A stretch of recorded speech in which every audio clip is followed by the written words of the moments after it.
عندما اختصم إلى النبي عليه الصلاة والسلام یہودی ومنافق، جس وقت میں آقا علیہ الصلوۃ والتسلیم کے دربار عالی میں ایک یہودی اور منافق اپنے جھگڑے کے فیصلے کے لیے آئے، حکم النبی اللہم صلی علیہ للیہودی، تو آقا علیہ السلام نے دونوں کی گفتگو کو سننے کے بعد یہودی کے حق میں فیصلہ کر دیا، فلم یقبل المنافق، اور آقا علیہ السلام نے منافق کی جو بات تھی اسے قبول نہ فرمایا۔ وقال تعالی الی عمر لیحکم بیننا، اب وہ منافق جو ہے وہ یہودی سے کہتا ہے کہ آؤ ہم چلتے ہیں حضرت عمر رضی اللہ عنہ کے پاس فیصلہ کروانے کے لیے۔ جاء الی سیدنا عمر واخبراہ الخبر، یہ دونوں آئے حضرت عمر رضی اللہ عنہ کے پاس اور دونوں نے اپنا مسئلہ حضرت سیدی فاروق اعظم رضی اللہ عنہ کو پیش کیا۔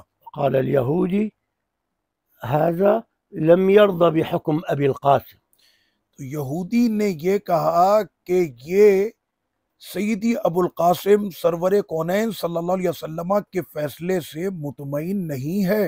قال سیدنا عمر احق ما قال الیہودی، تو حضرت عمر رضی اللہ عنہ نے کنفرم کیا کہ یہ یہودی صحیح کہہ رہا ہے؟ قال له نعم، تو اس نے کہا جی جی۔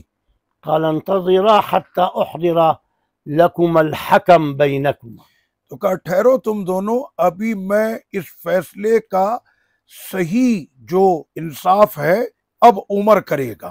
فخرج وبيده السيف وضرب عنق المنافق، فکار پیغمبر ہے حضرت عمر، فاروق اعظم گئے اور برق رفتاری سے تلوار اٹھا کر لائے، منافق کی گردن اڑا دی۔ قال هذا حكم من لم يرضى بحكم رسول الله، تو اس کے لیے یہی حکم ہے کہ جو نبی کے حکم کو نہ مانے اس کا عمر کی عدالت میں یہی حکم ہے۔ فأنزل رب العزة فلا وربك لا يؤمنون حتى يحكموك فيما شجر بينهم، اور اس وقت میں پھر قرآن کی یہ آیت اتری کہ میرے محبوب رب ذوالجلال کی عزت و جلال کی قسم، ان میں سے کوئی بھی مومن نہیں ہو سکتا یہاں تک کہ وہ آپ کے حکم کو نہ مان لیں اپنے فیصلوں میں، اپنے جھگڑوں میں۔